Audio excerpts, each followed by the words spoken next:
오늘 열왕기 하서 5장에 있는 말씀을 중심으로 우리가 말씀을 나누려고 합니다.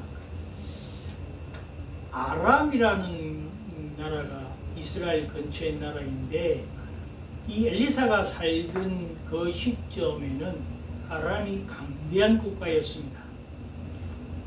아람 이 군대에 군대 장관이요, 다시 말하면 군부의 최고 실권자로 있었던 사람이 나만이라는 사람이 있었는데, 그 나만은 그렇게 최고의 권력을 다 쥐고 있어도 가장 큰 흠결이 하나 있었는데, 그 몸에 나병이 있어서 온몸이 짓무르고 그저 가렵고 살점이 뚝뚝 떨어져 나가는 그런 나병이 걸렸다, 그렇게 성경이 기록하고 있습니다.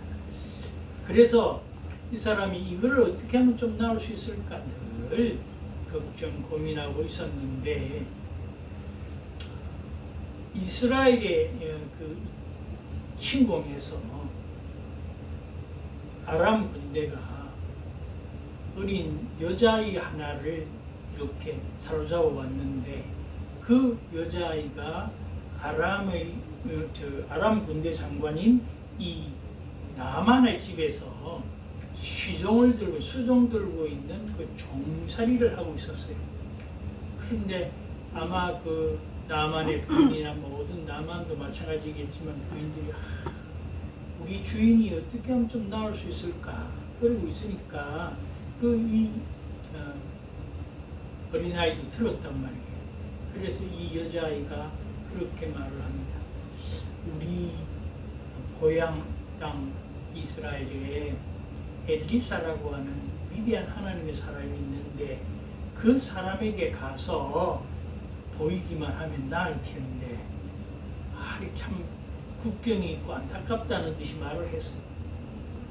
다시 말하면 하나님께로 돌아와야 살 수 있다는 아름다운 전도의 씨앗을 뿌렸다, 그런 말이에요.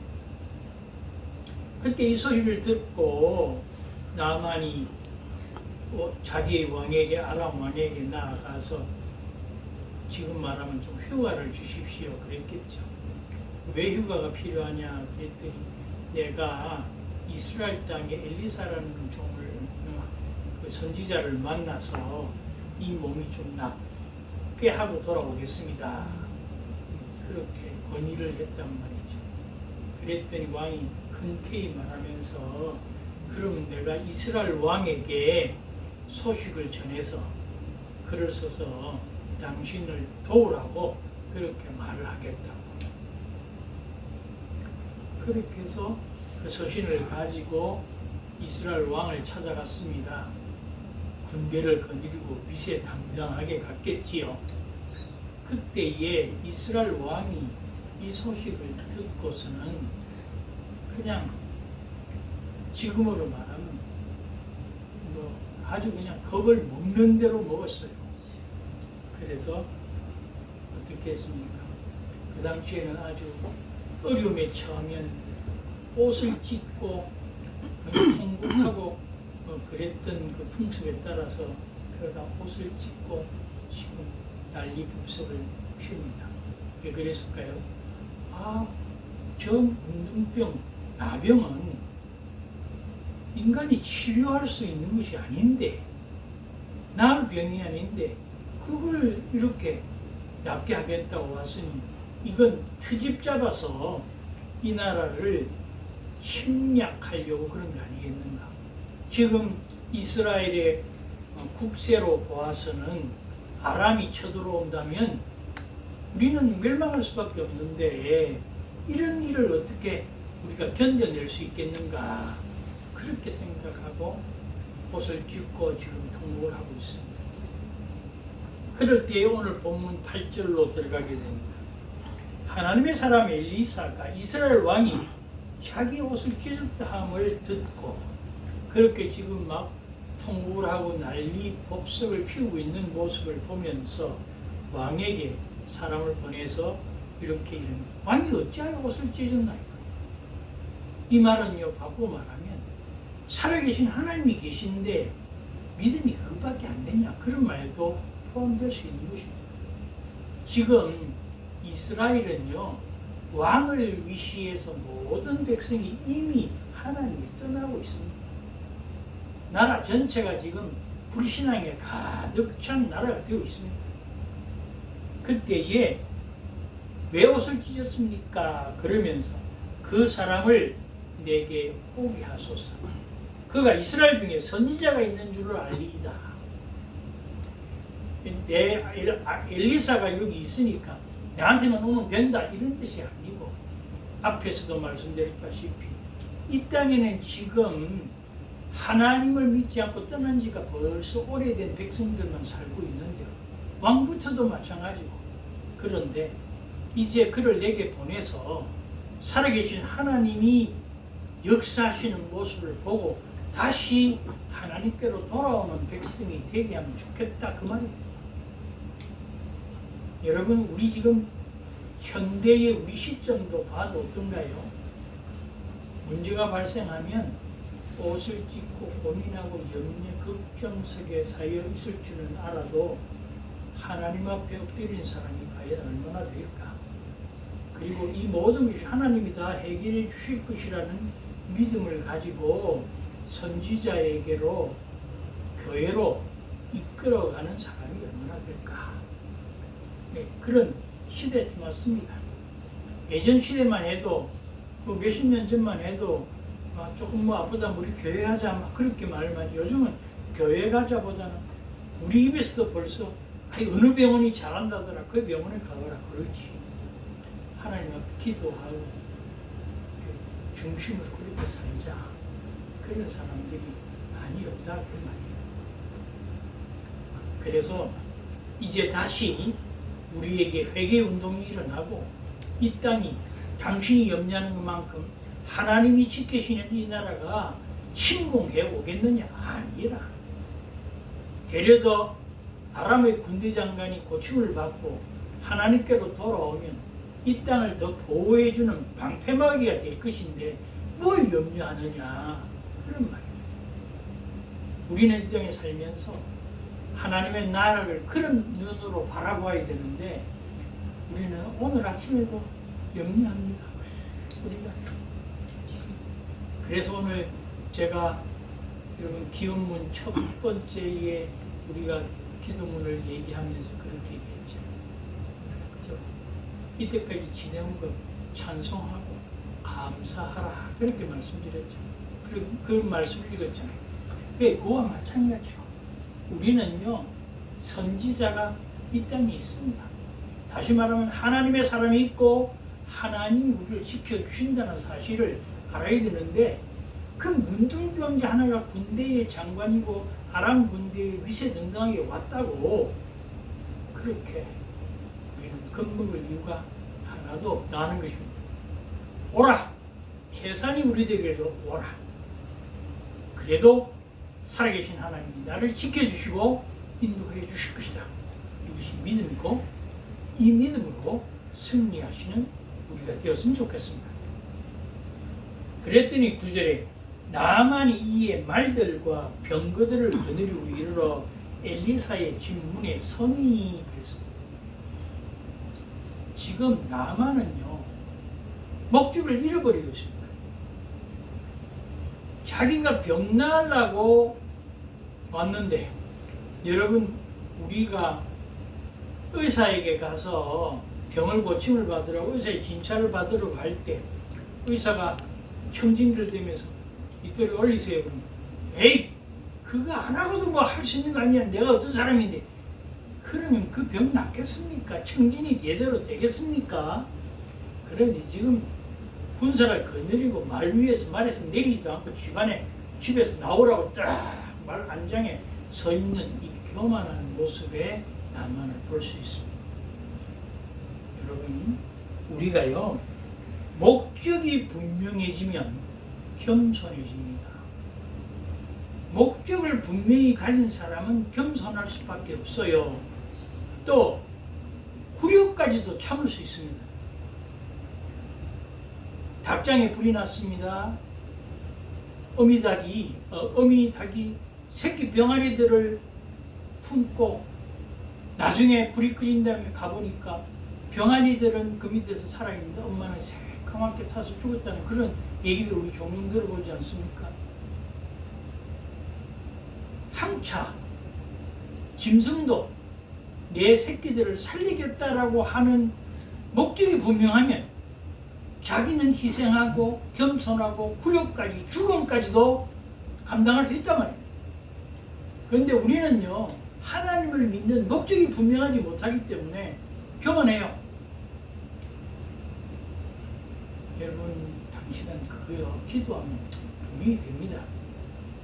지금 뭐 기도해서 되겠냐고. 이렇게 문제를 해결해야 되는 이게 교만이 하나님 앞에 교만입니다. 주님을 감사하며 찬송하며 나아갑시다. 지금 죽을 판인데 무슨 찬송이 나오고 무슨 감사가 나오며 우리는 목적이 분명하지 못하기 때문에 정말 하나님 앞에 복받지 못한다는 사실을 알아요. 더 나아가서 우리가 말이죠, 목적이 분명하면 교만할 수 없을 뿐만 아니라 교만하지 않고 겸손하면 목적이 이루어집니다. 하나님 앞에 경배하게 되지요. 하나님 앞에 무릎 꿇게 됩니다. 하나님을 의지할 수밖에 없습니다. 그러면 천지를 지으시고 만유를 주관하시는 하나님이 이루어주신다는 거예요. 왜 안 믿는지 모르겠어요. 왜 하나님이 다 이루어주신단 말이에요. 하나님은 만유의 주라고 아까 우리 다 고백했잖아요. 그런데도 그 고백을 입술로만 하지 마음으로 믿지 않기 때문에 문제가 생기는 것입니다. 겸손하면요, 하나님 앞에 겸손하면 목적은 이루어지게 되어 있습니다. 하나님 앞에 겸손하니까 무릎 꿇고 기도하게 되고요. 하나님 앞에 겸손하니까 하나님을 향하여 부르짖게 되는 것입니다.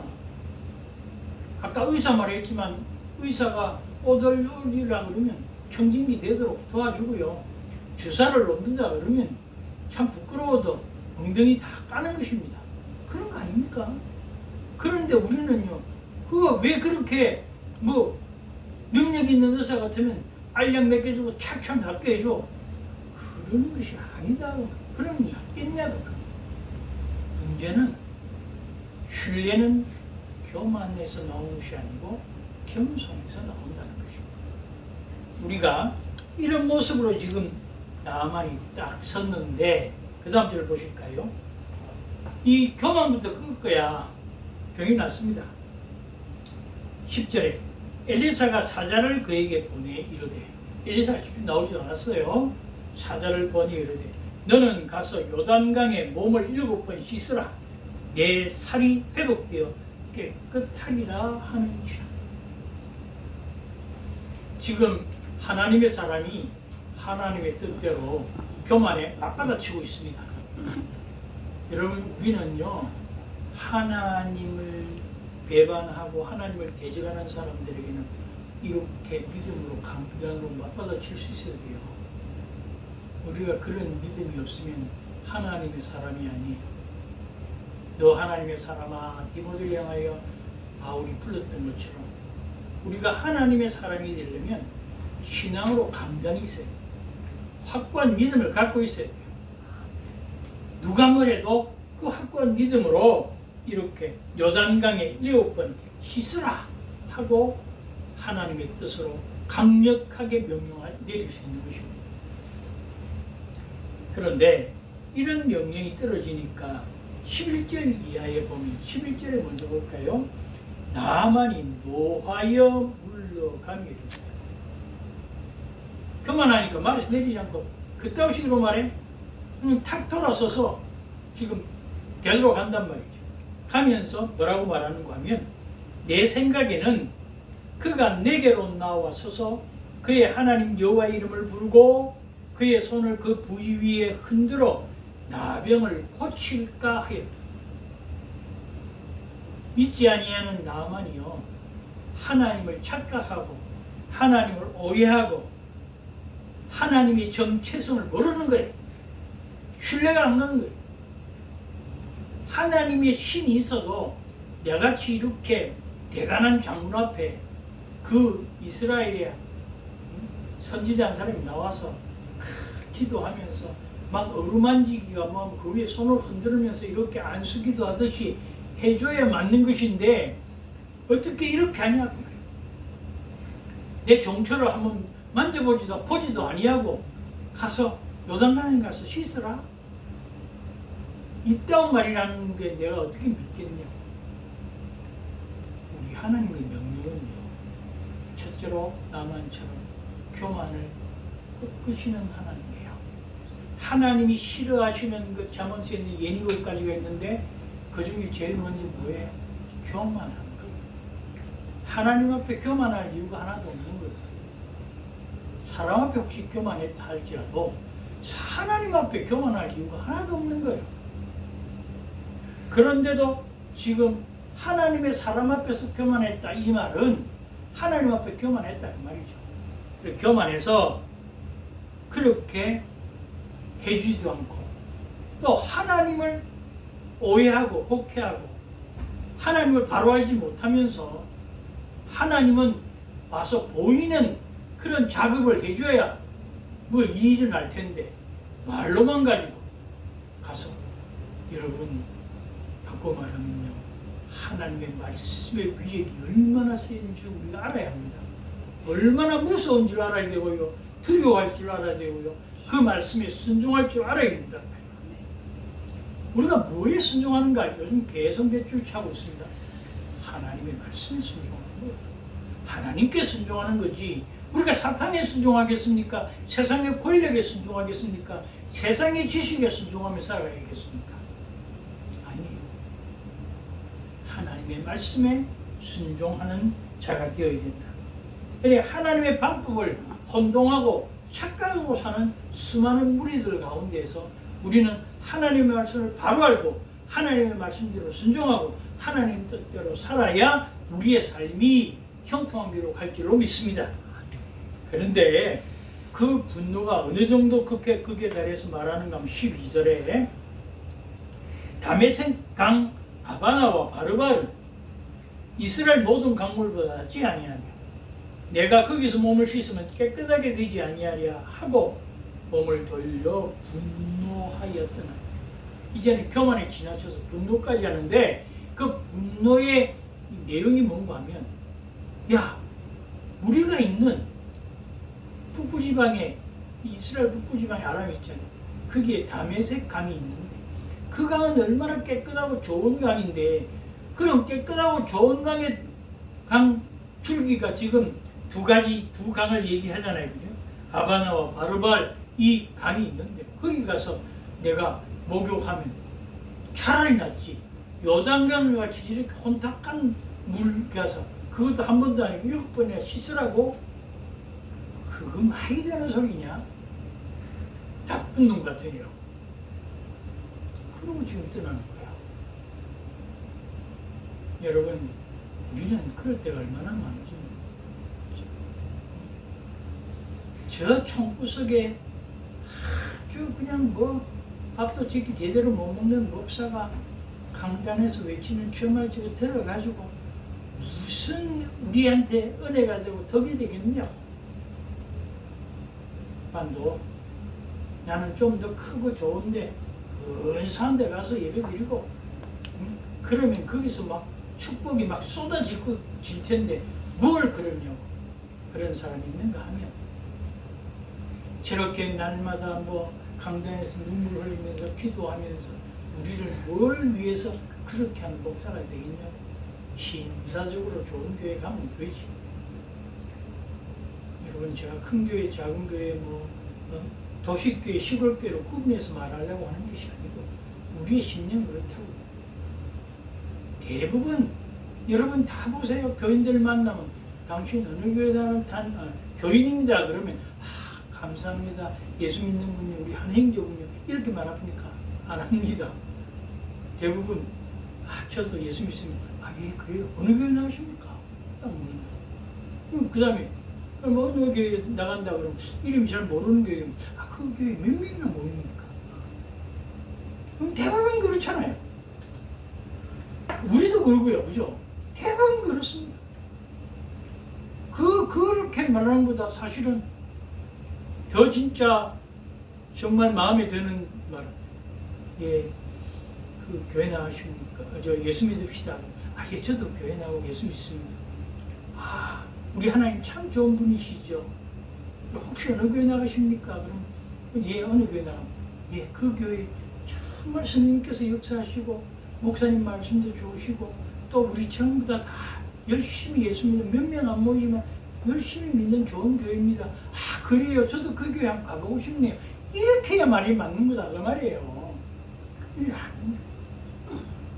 우리 다메섹 강에도 좋은 강, 햇빛에 반짝반짝 맑은 물이 흐르는 좋은 강들이 많은데 혼탁한 요단강, 아주 그 강 막 분노가 치솟아서 돌아가려고 했단 말이에요. 그런데 여러분 13절 말씀을 보면 그의 종들이 나와서 말하 이르되 내 아버지여 선지자가 당신에게 큰 일을 행하라 말하였으면 행하지 아니하였으리까 하물며 당신에게 이르기를 씻어 깨끗하게 하라 함이니까. 종들이 더 똑똑해요. 네? 뭐 대장님은 뭐예요, 그죠? 종들이 더 똑똑했어요. 뭐라고 말하는가 하면 제발 좀 상식적으로 좀 생각하라. 뭐 종교다, 하나님이다, 아니면 뭐 이방신이다를 떠나서 아까 처음에 제가 말했잖아요. 목적을 분명하게 하십시오 이 말입니다. 지금 당신 뭐 때문에 왔습니까? 이 나병 고치러 온 거 아닙니까? 그러면 아마 선지자가 당신 보고 야 이스라엘에 금 한 달란트 갖다 바치고 또 뭐 와서 조용히 이렇게 기도하고 하면 싹 낫게 해주. 그보다 더 크고 돈도 드는 일이고 더 하는 일을 하라고 해도 당신 병 나으려면 했지 않겠습니까? 그런데 요단강에 가서 7번 목욕하라는 게 뭐 그리 대단한 일이며 뭐 그리 분노할 일입니까? 좀 상식적으로라도 생각하십시오. 여러분 우리 교회가요 이렇게 비상식적인 일을 행할 때가 많습니다. 방금 전에도 말했다시피 교회 인원수가 무슨 상식이며 뭐 다른 것이 무슨 상식이에요. 하나님의 이름을 빌어서 다른 소리 하는 게 비상식적이지. 누구에게 막 설교 시간에 막 죽이니 사니 하면서 이게 비상식적이요. 하나님은 사랑하는 하나님이시지 인격을 존중하는 하나님이시죠. 그러니까 기독교는요 상식적인 종교입니다. 그리고 이 나만이 불순종한 것은 목적을 잃어버렸기 때문이 아니에요. 그죠? 목적이 분명하면 순종합니다. 여러분 제발 잊지 마십시오. 우리가 하나님을 왜 믿습니까? 서로 복 받으려고 예수 믿는다고 합시다. 그러면 그 복 받으려고 예수 믿는 예수님이 끝까지 인내하라 참아야죠. 기도하면서 끝까지 인내하라면 참고 나가야죠. 그래야 복을 받지. 예지간히 하다가 이 복도 안 주냐고 끝나면 안 믿는 일만 못하게 돼버리는 거 아니에요. 우리가 복 받는다고 하는 것 때문에라도 예수 믿는다 하면 끝까지 인내하고 나가십시오. 그리고 끝까지 주님 앞에 매달려 보십시오. 여러분 세상에서 일하는데 월급 주는 게 그저 공짜로 줍니까? 좀 속된 말로 새 빠지게 일해 줍니다. 그렇잖아요? 그런데 하나님을 믿는 일에 최선을 다하지 않으면서 복 받겠다고? 아니다 그런 말이에요. 우리가 끝까지 인내하고 겸손히 섬겨야 열매를 얻을 수 있는 것입니다. 그와 마찬가지로 지금 비상식적으로 아니 당신과 억만금을 갖다 주면서 갖고 와라 그럼 병 고쳐줄게 해도 갖다 줬을 거 아니냐. 그런데 상식적으로 생각해보라. 물에 들어가서 씻는 게 그게 뭐가 그렇게 힘든 일이라고. 순종 좀 해봐라 그 말이에요. 지금 종들이 좋은 말로 아버지하고 부르면서 그렇게 얘기했지만은 그때 가만 생각해보니까 나만이 맞거든. 목적을 잃어버렸던 자신이 생각났거든. 그러니까 오늘 마지막 절 14절에 보면 나아만이 이에 내려가서 하나님의 사람의 말대로 요단강에 7번 몸을 잠그니 그의 살이 어린아이의 살같이 회복되어 깨끗하게 되었더라. 기적은 순종이 할 때 일어납니다. 여러분, 우리가 날마다 기적을 맛보고 살면서도 기적이 기적같이 느껴지지 않고 살고 있는 거죠. 얼마나 우리가 사실을 알고 보면 행복한 생활을 삽니까? 이만한 건물에서 이렇게 예배 드릴 수 있는 게 행복한 거. 또 우리가요, 저만 해도 이런 이 좋은 양복에 이런 넥타이에 이런 옷 입고 옛날 제왕들도 못 먹어봤던 좋은 음식 먹고 살고 있잖아요. 이게 다 기적이지. 이게 다 행복이고 기쁨이고 감사죠. 그런데도 불구하고 그건 모르고 살고 있어요. 순종을 인한 회복이 일어났을 때에 오늘 본문 뒤에 보면 그가 회개합니다. 또 더 나가서 예물을 드리니까 이거 주의 종이 안 받겠다고 하니까 그러면 내가 흙을 좀 떠갖고 가서라도 거기에다가 이스라엘에서 내가 받았던 은혜를 그 흙을 쌓아놓고 거기서 하나님께 이제 예배하고 이상 다 무상 다 물리치겠습니다. 그런 결정을 하는 거 아니에요? 여러분, 이 아람 군대 장관이 하나님의 편에 서게 된다고 말이에요. 아까 서두에 말했듯이 이스라엘 왕이 왜 옷을 찢고 애통해하면 걱정 염려하느냐? 그 모든 문제는 하나님이 하시면 해결된다는 거예요. 여러분, 이 일을 우리 하나님 앞에 맡기시고 회복의 참된 길은 하나님께 있습니다. 우리의 축복의 길도 하나님께 있습니다. 우리가 나아갈 모든 형통의 길도 하나님께 있습니다. 그 하나님을 끈히 붙잡으시고 하나님의 뜻대로 승리하시는 우리 모두가 되시기를 우리 주 예수 그리스도로 간절히 축복합니다. 말씀 생각하시면서